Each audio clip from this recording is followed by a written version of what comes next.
आपका स्वागत है माहित classes bye JP Goswami channel पर। मैं JP Goswami. Good morning, good afternoon, good night, जब भी आप हमारा चैनल देख रहे हैं। तो बिना टाइम वेस्ट किए शुरू करते हैं आज chapter 4, chemical bonding and molecular structure. अगर आपने हमारा चैनल सब्सक्राइब नहीं किया है तो कर लें। शुरू करते हैं chemical bonding and molecular structure. तो बच्चों, केमिकल बॉन्ड क्या होते हैं? The attractive force which hold various constituent together in different chemical species is called a chemical bond. किसी कंपाउंड में जो कॉन्स्टिट्यूएंट एटम है वो जिस फोर्स से बाइंड रहते हैं उस बाइंडिंग फोर्स का नाम है केमिकल बॉन्ड। अलग अलग समय में अलग अलग थ्योरीज आई, जैसे Lewis valence shell electron pair repulsion theory, valence bond theory, molecular orbital theory. ये अलग अलग समय पर आई। इस चैप्टर में इन्हीं थ्योरीज के बारे में हम पढ़ेंगे। तो सबसे पहले पढ़ते हैं कॉसल-ल्यूइस अप्रोच। ये 1916 में आया था।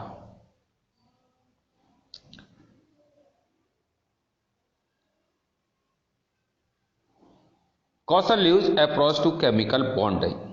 Lewis postulated that atoms achieve the stable octet when they are linked by the chemical bond.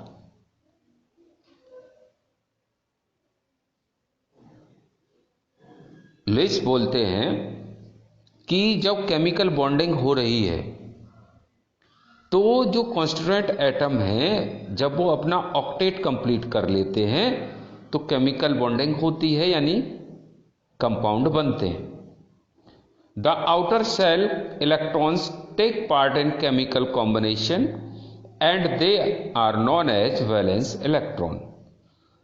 किसी भी एटम के जो आउटर मोस्ट सेल है उसमें जो जितने इलेक्ट्रॉन होते हैं उनको वैलेंस इलेक्ट्रॉन कहते हैं, और ये वैलेंस इलेक्ट्रॉन ही केमिकल रिएक्शन में भाग लेते हैं। इन्हीं के कारण बॉन्डिंग होती है।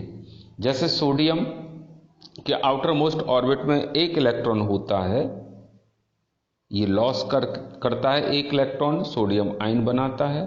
क्लोरीन के आउटर मोस्ट ऑर्बिट में 7 इलेक्ट्रॉन होते हैं, ये इसको ऑक्टेट पूरा करने के लिए एक इलेक्ट्रॉन लेना होता है, तो सोडियम एक इलेक्ट्रॉन क्लोरीन को दे देता है, जैसे यहां दिखाया है इस जगह, और बन जाता है आपका NaCl।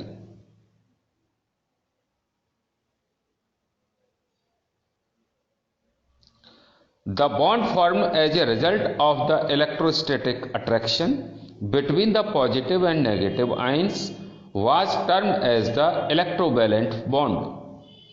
The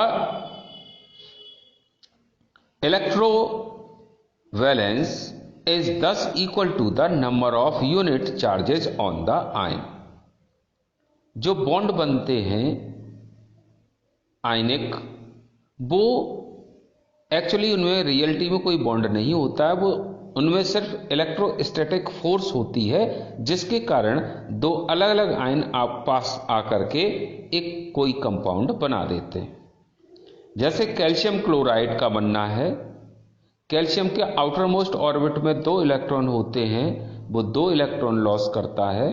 क्लोरीन के बाहर ऑर्बिट में 7 इलेक्ट्रॉन होते हैं, ये 1 इलेक्ट्रॉन रिसीव करता है, क्लोरीन आयन बनते हैं। फिर ये 2 तरह के आयन आपस में इलेक्ट्रोस्टैटिक फोर्स से आप पास आ जाते हैं और आयनिक कंपाउंड बनता है कैल्शियम क्लोराइड।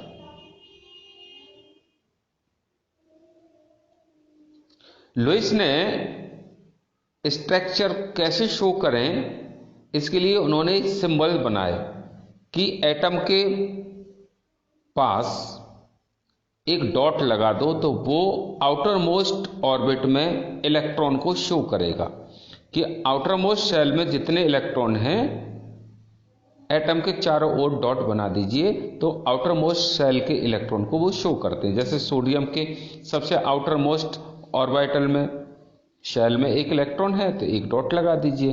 क्लोरीन के साथ होते हैं वैलेंस इलेक्ट्रॉन तो उनके साथ डॉट लगा दीजिए। नियोन के 8 हैं तो 8 लगा दो। तो ये लुईस सिंबल्स कहलाते हैं। The number of dot around the symbol represent the number of valence electron. It may be equal to valency और इक्वल टू 8 माइनस डॉट। ये डॉट हैं, ये इसकी वैलेंसी दिखाएंगे। या तो जितने इलेक्ट्रॉन हैं उतनी वैलेंसी होगी, या जितने डॉट हैं 8 में से माइनस कर दीजिए उन डॉट को, उतनी वैलेंसी होगी। जैसे नाइट्रोजन के आउटर शेल में 5 इलेक्ट्रॉन होते हैं तो उसकी 5 वैलेंसी हुई ये, और या वैलेंसी 8 से 5 माइनस करिए 8 माइनस 5 तो उसकी 3 वैलेंसी हुई।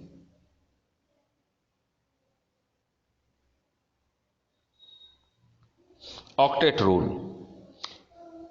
Atom can combine either by the transfer of valence electron from one atom to another or by sharing valence electron in order to have an octet in their valence shell. This is known as octet rule. Atom जब combine होते हैं chemically तो या तो electron loss करते हैं या gain करते हैं या शेयर करते हैं अपना ऑक्टेट पूरा करने के लिए। इसी को ऑक्टेट रूल कहते हैं।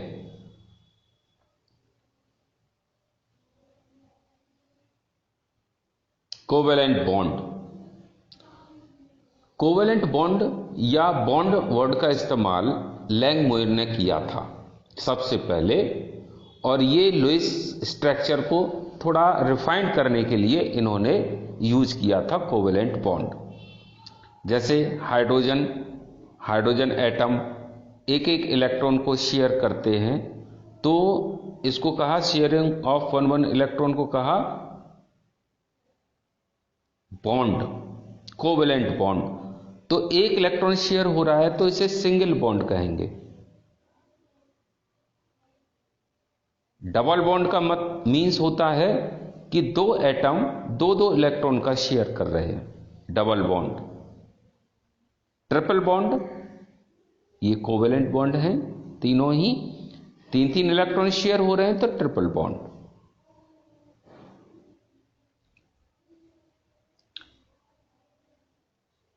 अब लुईस स्ट्रक्चर कैसे रिप्रेजेंट करेंगे, अब ये पढ़ेंगे इसमें।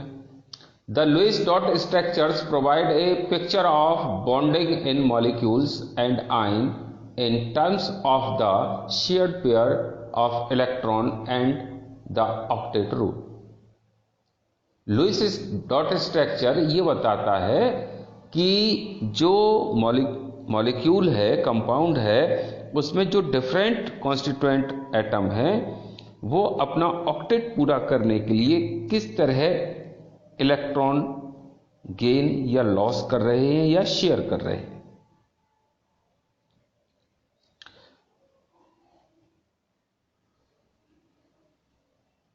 लुईस स्ट्रक्चर लिखने के लिए कुछ रूल्स हैं, वो ये हैं कि सबसे पहले टोटल वैलेंस इलेक्ट्रॉन काउंट कर लीजिए, नंबर 1। नंबर 2 है कि उस कंपाउंड में एक सेंट्रल एटम चूज करिए जो लेस इलेक्ट्रोनेगेटिव हो और उसके चारों ओर बाकी के कॉन्स्टिट्यूएंट एटम को लिख लीजिए और उनको एक सिंगल बॉन्ड से अटैच करिए। फिर क्या करना है, अब जो बचे हुए इलेक्ट्रॉन हैं जो सिंगल बॉन्ड से इलेक्ट्रॉन शेयर जो हो गए 2-2, अब जो इसके बाद जितने भी बचे हुए इलेक्ट्रॉन हैं उनको कॉर्नर एटम में उनके ऑक्टेट पूरा करने के लिए उनके डॉट लगा दीजिए। कॉर्नर एटम पर सब इलेक्ट्रॉन ऑक्टेट पूरा करने के बाद बचे हुए इलेक्ट्रॉन को सेंटर एटम पर डॉट लगा दीजिए। इस तरह लुईस स्ट्रक्चर लिखा जाता है। After accounting for the shared, जैसे अभी मैंने बताया, after accounting for the shared pair of electrons for single bond, the remaining electrons are either utilised for multiple bonding or remains as the lone pair. जो extra बचे हुए electron हैं या तो वो मल्टीपल बॉन्डिंग के लिए यूज होंगे या सेंट्रल एटम के लिए यूज होंगे। जैसे एक स्ट्रक्चर हम दिखा रहे हैं CO3 minus minus, carbonate ion है, कार्बोनेट डबल माइनस, तो कार्बोनेट डबल माइनस 2 माइनस हैं, तो यानी 2 इलेक्ट्रॉन इसमें आए हैं, और CO3 के वैलेंस इलेक्ट्रॉन होते हैं 22, 2 माइनस लगाए तो हो गए 24। अब क्या है रूल, एक सेंट्रल एटम चुनिए जो लेस इलेक्ट्रोनेगेटिव हो, तो कार्बन लेस इलेक्ट्रोनेगेटिव है, और बाकी के एटम को साइड में लिख लीजिए जैसे ए से।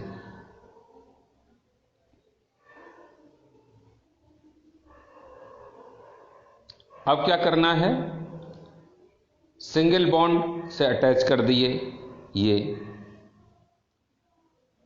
सिंगल बॉन्ड क्या बताएगा, 2 इलेक्ट्रॉन शेयर हो रहे हैं, तो अब इलेक्ट्रॉन कितने शेयर हो गए, 6, 3 बॉन्डिंग हो गई, बचे इलेक्ट्रॉन कितने, 18।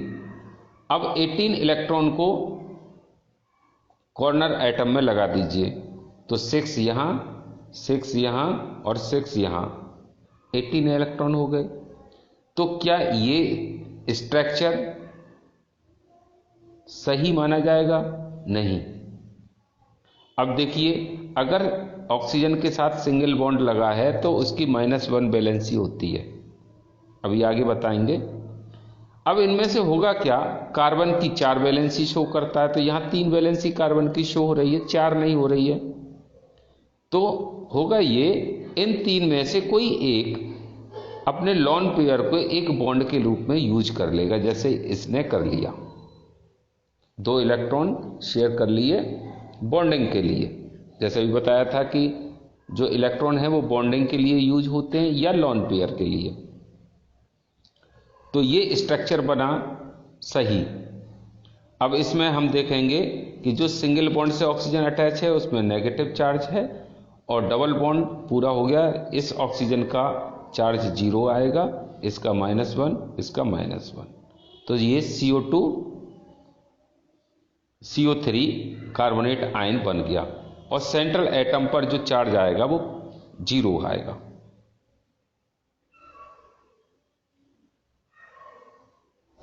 अब जैसे HNO3 का हम देख रहे हैं, HNO3 में टोटल एटम होंगे, वो इलेक्ट्रॉन होंगे 24। सेंट्रल एटम नाइट्रोजन को बनाइए, चारों तरफ ऑक्सीजन लगाइए, और हाइड्रोजन ऑक्सीजन के साथ अटैच होता है, नाइट्रोजन के साथ नहीं। अब इसी तरह उसमें इलेक्ट्रॉन फिल करिए, नाइट्रोजन सेंटर एटम हो गया, ऑक्सीजन ऑक्सीजन ऑक्सीजन, इन पर 6 इलेक्ट्रॉन लगाइए, तो इनका ऑक्टेट पूरा हो गया 6, और एक single bond 8, 6 electron and single bond 8 हो गए।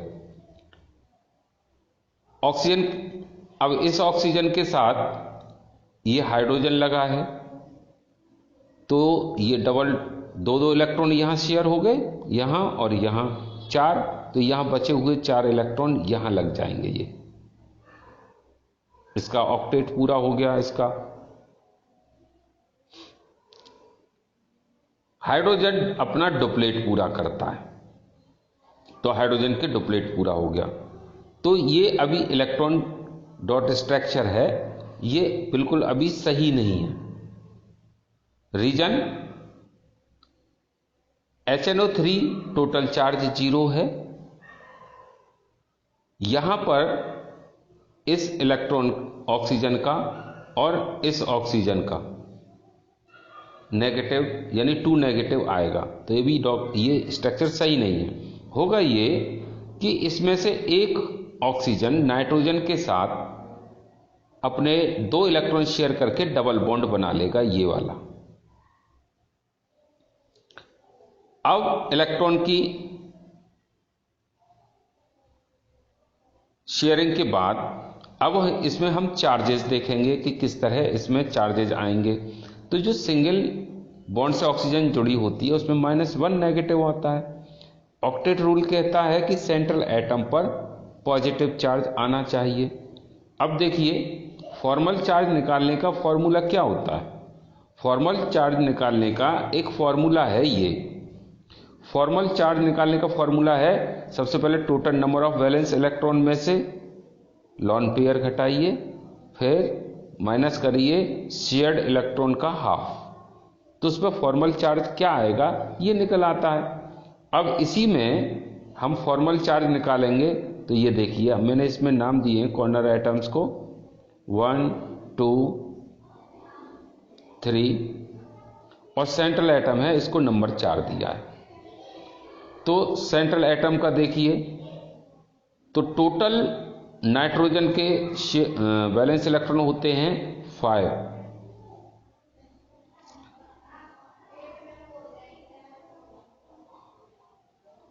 अब लॉन पेयर इलेक्ट्रॉन कितने हैं नाइट्रोजन पर? एक भी नहीं, 0 हो गया।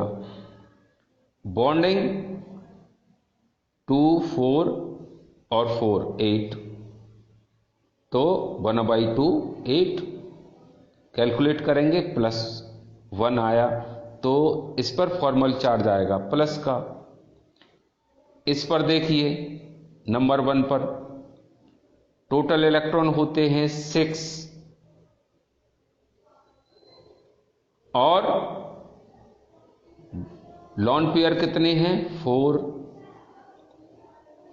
बॉन्ड इलेक्ट्रॉन ये 4, इसका हाफ करेंगे जैसे फॉर्मूला है, तो इसे कैलकुलेट करने के बाद क्या आएगा 0। तो इस ऑक्सीजन पर फॉर्मल चार्ज आएगा 0। इस पर देखते हैं नंबर 2 पर valence electron 6, lone pair 6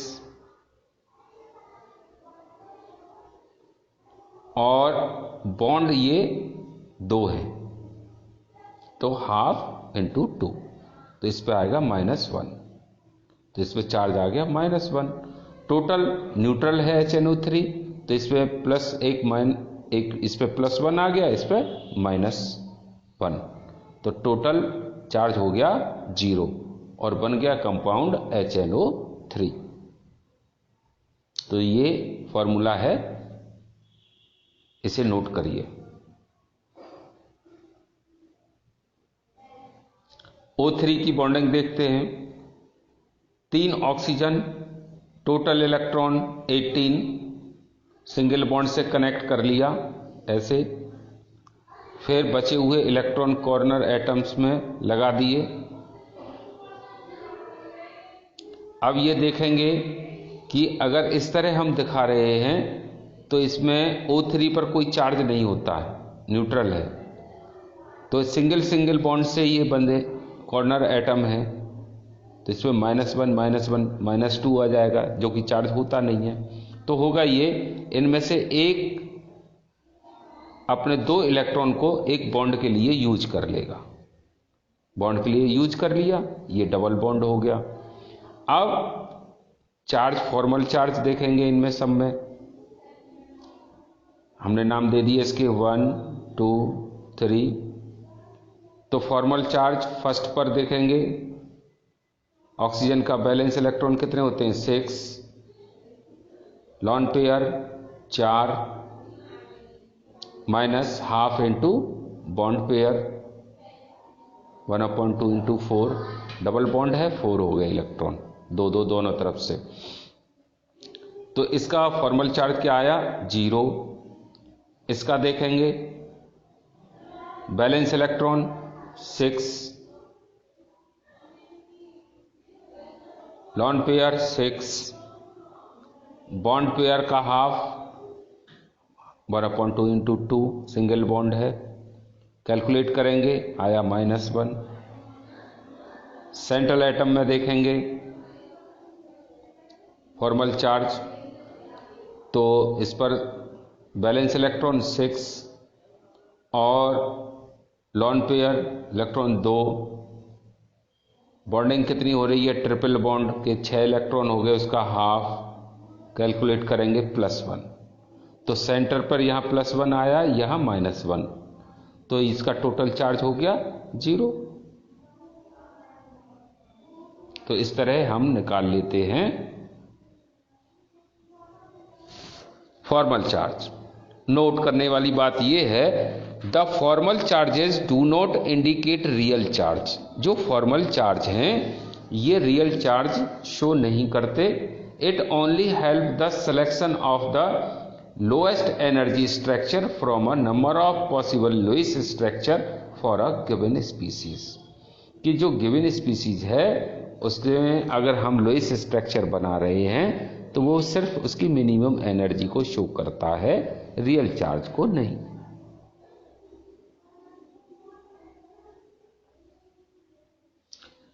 limitation of the octet rule.